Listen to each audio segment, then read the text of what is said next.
नमस्कार। आज का पाठ है कक्षा 9 के लिए, जो कि क्षितिज भाग 1 से लिया गया है और इस पाठ का शीर्षक है कैदी और कोकिला, जो कि एक कविता है और इसके लेखक हैं माखनलाल चतुर्वेदी जी। आज इस वीडियो में इस पाठ के हम लघु उत्तरीय प्रश्न, एमसीक्यू और प्रश्न अभ्यास पर आधारित प्रश्न उत्तर पढ़ेंगे। तो आइए शुरू करते हैं। लघु उत्तरीय प्रश्न। पहला प्रश्न है, माखनलाल चतुर्वेदी जी का जन्म कब और कहाँ हुआ था? उत्तर, इनका जन्म 4 अप्रैल सन 1979 में मध्य प्रदेश के होशंगाबाद जिले के बाबई नामक गांव में हुआ था। माखनलाल चतुर्वेदी जी ने किस पत्रिका का संपादन किया? उत्तर, इन्होंने सन 1931 में प्रभा नामक पत्रिका का संपादन किया। प्रश्न संख्या 3, सन 1963 में भारत सरकार ने उन्हें किस उपाधि से विभूषित किया? इसका उत्तर है पद्म भूषण। भारत सरकार ने उन्हें पद्म भूषण की उपाधि से सम्मानित किया। हिंदी साहित्य के संसार में वे किस नाम से प्रसिद्ध हैं? हिंदी साहित्य के इतिहास में वे एक भारतीय आत्मा के नाम से प्रसिद्ध हैं। माखनलाल चतुर्वेदी जी का निधन कब हुआ? इनका निधन सन 1968 में हुआ। अगला प्रश्न है प्रश्न संख्या 6, माखनलाल चतुर्वेदी जी कैसे कवि थे? वे एक छायावादी कवि थे। प्रश्न 7, बटमार का क्या अर्थ होता है? उत्तर, बटमार का अर्थ होता है राहगीरों को लूटने वाले। प्रश्न 8, किसके शासन की तुलना तम के प्रभाव से की गई है? अंग्रेजी शासन की तुलना तम के प्रभाव से यानी अंधकार से की गई है। जंजीरों का गहना किसे कहा गया है? हथकड़ियों को। कवि कोयल से क्या जानना चाहता है? कवि कोयल से यह जानना चाहता है कि वह अपनी दर्द भरी आवाज़ में क्यों कूक रही है। इसके बाद हम इस पाठ के कुछ एमसीक्यू पढ़ेंगे। कवि को कोयल से ईर्ष्या क्यों हो रही है? इसके 4 भाग हैं। क भाग, कोयल की आवाज़ मीठी है। ख, वह सुंदर है। ग, वह आज़ाद है। घ, वह प्रसन्न है। इसका सही उत्तर है ग, वह आज़ाद है। ब्रिटिश शासन में किसने कारागार जाना सहर्ष स्वीकार किया? क भाग, या छात्रों ने। ख, युवाओं ने। ग, नेताओं ने। घ, क्रांतिकारियों ने। सही उत्तर क्रांतिकारियों ने। अंग्रेज शासकों ने किस पर घोर अत्याचार किए? इसके ऑप्शंस, लोगों पर, सिपाहियों पर, भारतीय कैदियों पर या इनमें से कोई नहीं। सही उत्तर भारतीय कैदियों पर। क्रांतिकारियों ने किस उद्देश्य से कारागार जाना स्वीकार किया? गुलामी के लिए, स्वतंत्रता प्राप्ति के लिए, रोजगार के लिए या इनमें से कोई नहीं। सही उत्तर स्वतंत्रता प्राप्ति के लिए। पराधीन भारत में कैदियों के साथ कैसा व्यवहार किया जाता था? इसके ऑप्शंस, अमानवीय, पूजनीय, राजसी, इनमें से कोई नहीं। सही उत्तर अमानवीय। खुले आकाश में उड़ने के लिए कौन स्वतंत्र है? कवि, भारतीय, कोयल या इनमें से कोई नहीं। सही उत्तर कोयल। अगला प्रश्न, कवि ने कोयल के स्वर में किसके स्वर की कल्पना की है?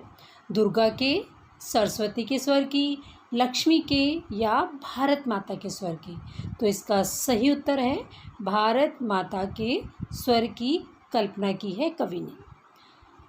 अगला प्रश्न, कवि ने अंग्रेजी शासन की तुलना किस रंग से की है? काले, पीले, लाल या हरे? सही उत्तर काले। कोयल इस कविता में क्या कार्य कर रही है? स्वतंत्रता के संघर्ष के लिए, प्रेरणा प्रदान करने का, सबका मनोरंजन करने का कार्य, लोगों को पीड़ा पहुंचाने का या लोगों को नींद से जगाने का? इसका उत्तर है स्वतंत्रता के संघर्ष के लिए प्रेरणा प्रदान करने का वह कार्य कर रही है।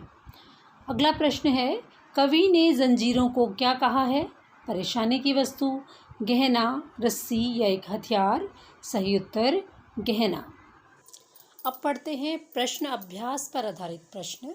पहला प्रश्न, कोयल की कूक सुनकर कवि की क्या प्रतिक्रिया थी?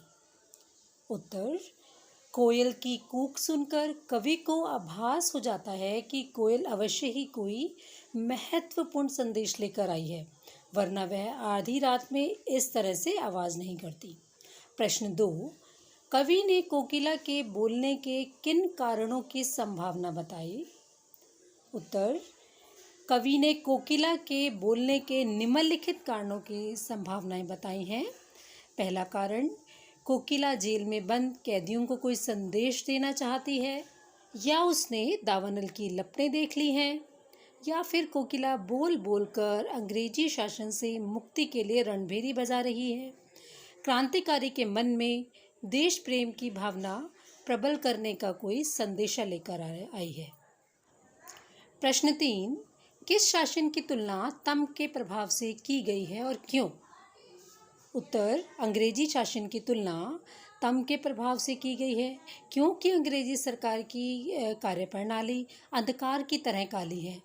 यहाँ अन्याय अंधकार का प्रतीक है, क्योंकि अंग्रेजी शासन प्रणाली अन्यायपूर्ण थी। प्रश्न संख्या 4, कविता के आधार पर पराधीन भारत की जेलों में दी जाने वाली यंत्रणाओं का वर्णन कीजिए। इस प्रश्न का उत्तर, पराधीन भारत की जेलों में अंग्रेजों द्वारा भारतीय कैदियों को तरह तरह की यातनाएं दी जाती थी, जैसे उन्हें अंधेरी कोठरी में जंजीरों से बांध कर रखा जाना, पेट भर खाना न देना, दिन भर कठिन परिश्रम करवाना, किसी से मिलने न देना आदि अनेक प्रकार के कष्ट दिए जाते थे। प्रश्न 5, भाव स्पष्ट कीजिए। इसके 2 भाग हैं, क और ख। क भाग, मृदुल वैभव की रखवाली सी कोकिला बोलो तो।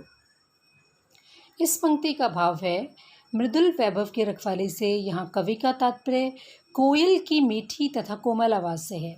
उसकी आवाज़ में मिठास होने के बाद भी जब वह वेदनापूर्ण आवाज़ में चीख उठती है तो कवि उससे उसकी वेदना का कारण पूछता है।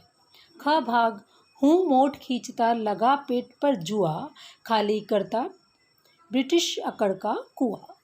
तो इन पंक्तियों का भाव इस प्रकार से है, अंग्रेजी सरकार कवि से पशुओं के समान परिश्रम करवाते हैं।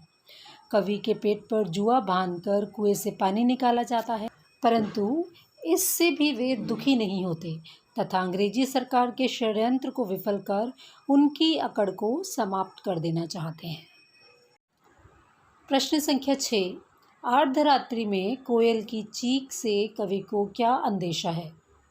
अर्धरात्रि में कोयल की चीख से कवि को अनेकों अंदेशे होते हैं, जैसे शायद कोयल पागल तो नहीं हो गई, या शायद वह किसी कष्ट में तो नहीं है, या शायद वह कोई संदेशा लेकर आई है, और यह भी हो सकता है कि वह क्रांतिकारियों के दुख से द्रवित होकर चीख रही हो।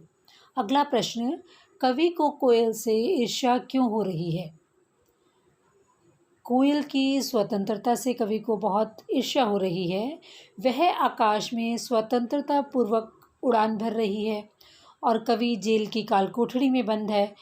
कोयल गाकर अपने आनंद को प्रकट कर सकती है, पर कवि के लिए तो रोना भी यहाँ पर एक बड़े गुनाह की तरह से है।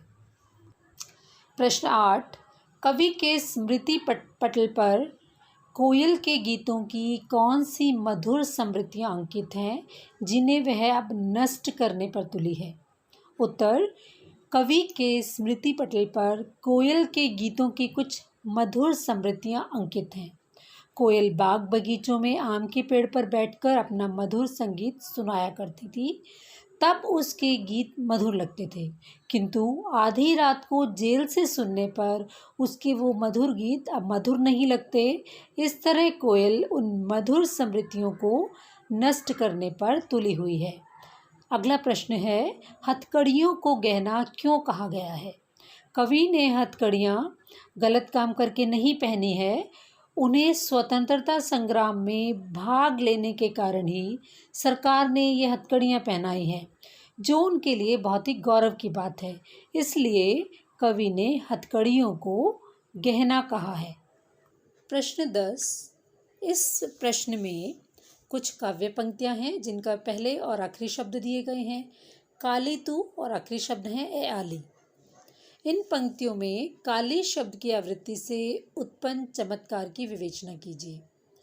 इन पंक्तियों में कवि आली शब्द की बार बार आवृत्ति के माध्यम से अंग्रेज सरकार के काले शासन को संबोधित कर रहा है, तो कहीं वातावरण की कालिमा और निराशा को उजागर कर रहा है। इस प्रकार काले शब्द की बार बार आवृत्ति से कविता में चमत्कार उत्पन्न हो रहा है। काव्य सौंदर्य स्पष्ट कीजिए। इसका क भाग, किस दावानल की ज्वालाएं हैं दिखी। इसका काव्य सौंदर्य इस प्रकार से है। यहाँ कवि कोयल की वेदनापूर्ण आवाज पर अपनी आशंका व्यक्त कर रहा है। अपनी प्रश्नात्मक शैली से कवि कोयल के कष्ट का अनुमान लगा रहा है। कवि ने बिंबात्मक शैली का प्रयोग किया है, भाषा में सहजता और सरल। अब इसी प्रश्न का ख भाग, तेरे गीत कहावे वाह, रोना भी मुझे गुना, देख विषमता तेरी मेरी, बजा रही तिस पर रणभेरी। इन काव्य पंक्तियों में कवि ने अपने तथा कोयल के जीवन की विषमताओं का संकेत किया है। यहाँ पर कवि ने यहाँ तुकबंदी का प्रयोग किया है, अपनी तथा कोयल के जीवन की तुलना की है तथा सरल भाषा का प्रयोग किया है।